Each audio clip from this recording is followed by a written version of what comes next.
sûr que ça serait pratique de trouver une alternative aux appâts traditionnels parce que ça serait beaucoup moins de gaspillage. Puis aussi, ça serait plus facile pour s'approprier des appâts. Parce qu'avec toutes les fermetures de zones et de pêche, ça devient de plus en plus compliqué.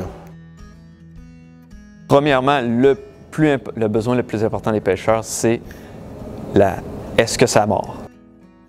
Mais toujours, ils pensent toujours un peu à leur approvisionnement à long terme parce que ça peut devenir un coût très important, surtout présentement justement avec les moratoires, mais il peut y avoir aussi des moratoires dans d'autres pays qui, eux, nous fournissent présentement les appâts les plus efficaces pour la pêche au homard et les appâts que un peu tous les pêcheurs s'arrachent. Et il peut y avoir aussi, dans un contexte présent de géopolitique assez mouvementé, il peut y avoir même des embargos ou des sanctions sur différents pays qui mettraient en danger l'approvisionnement en appâts.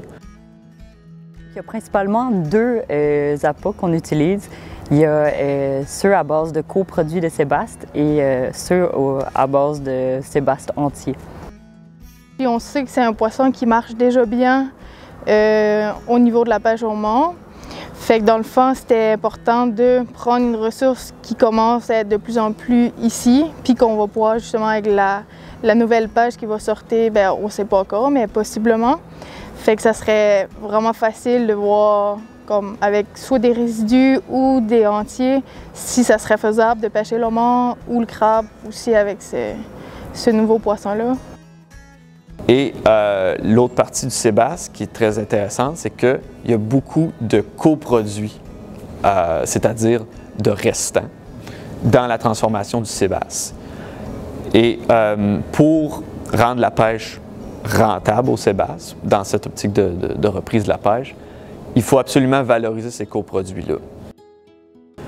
Là, ce qu'on va essayer de faire, c'est vraiment regarder les données qu'on a eues, regarder ce qu'on a réussi à faire, regarder les bons coups et les échecs, et ensuite essayer d'amener nos appâts, oui, à la hauteur du sébaste entier, qui est un peu l'appât, on pourrait dire, alternatif présentement, mais l'amener à la performance de l'appât conventionnel, qui est le maquereau, on peut dire le standard que les pêcheurs utilisent. Et une fois qu'on s'est rendu là, on va avoir réussi finalement à gagner la confiance des pêcheurs et de là, on va pouvoir réduire la quantité de poissons vivants qui est pêché dans le Saint-Laurent, dans chaque appât. Être insulaire, ça amène toutes sortes de défis. Justement, si jamais il pourrait avoir des difficultés par rapport à l'approvisionnement, ou justement les coûts on s'entend toujours un petit peu plus élevés aussi, du fait qu'il faut importer beaucoup des produits. Fait que autant qu'on peut s'approvisionner au niveau local, c'est vraiment l'idéal.